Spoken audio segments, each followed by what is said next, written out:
À quelques jours de la rentrée, on s'intéresse aux familles. Devenir parent, c'est un grand changement dans la vie des femmes, mais aussi des hommes. Les jeunes parents peuvent parfois se sentir dépassés face à certaines situations. À Monaco, l'application Entre Parents a été créée pour leur venir en aide. 4 femmes, toutes mamans, en sont à l'origine. Laura Pauly et Marine Moulis les ont rencontrées. Je t'aimerai plus que les photos. En s'installant à Monaco il y a quelques années, Kenza se retrouve loin de sa famille et de ses amis, tous restés à Paris. En instance de divorce, elle est maman d'une petite fille de 5 ans. Quand on est enceinte, on a toutes les informations sur la grossesse, mais pour tout ce qui est au jour le jour, comment gérer, comment se remettre en fait de l'accouchement, ça c'est compliqué, on ne sait pas, et on a besoin en fait d'avoir un lien social aussi avec des parents qui sont passés par là, qui sont en même temps en fait en train de vivre la même chose, et d'avoir une sorte de réseau solidaire et bienveillant surtout. Et on a eu une question d'une maman sur l'endormissement autonome de son petit bout. Un réseau solidaire pour faciliter le quotidien des parents ou futurs parents, c'est la priorité de ces mamans.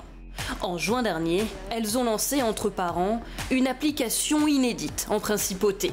Avec l'application, c'est aussi ce qu'on souhaite, apporter de l'information aux parents, parce que le savoir c'est le pouvoir, et quand on est parent, avoir les connaissances nécessaires pour pouvoir faire des choix éclairés à un moment donné, c'est primordial.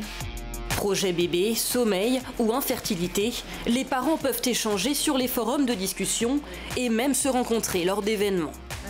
On a toujours dit que ce projet était un projet pour le bien-être des parents, mais pour le bien devenir des enfants, puisque devenir parent, c'est pas inné, et je pense qu'aucun père et qu'aucune mère n'est vraiment prêt à traverser ce voyage vers la parentalité tant qu'ils ne sont pas eux-mêmes parents.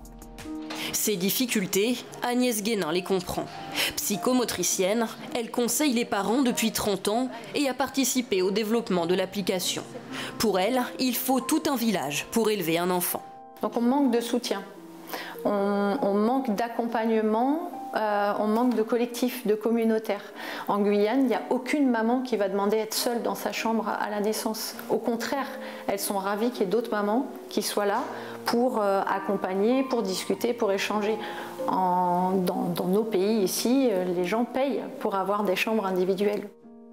À Monaco, c'est un pays, c'est un gros centre économique, et donc forcément il y a beaucoup de gens qui viennent, pas uniquement, mais principalement pour le travail. Les mamans, la plupart du temps, vont se retrouver assez isolées, sans leur famille, sans leur environnement, et donc sans aide, sans soutien, sans transmission.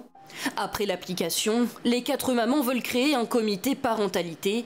Objectif, faire évoluer la loi monégasque, comme le congé paternité, l'avortement ou l'accueil en crèche.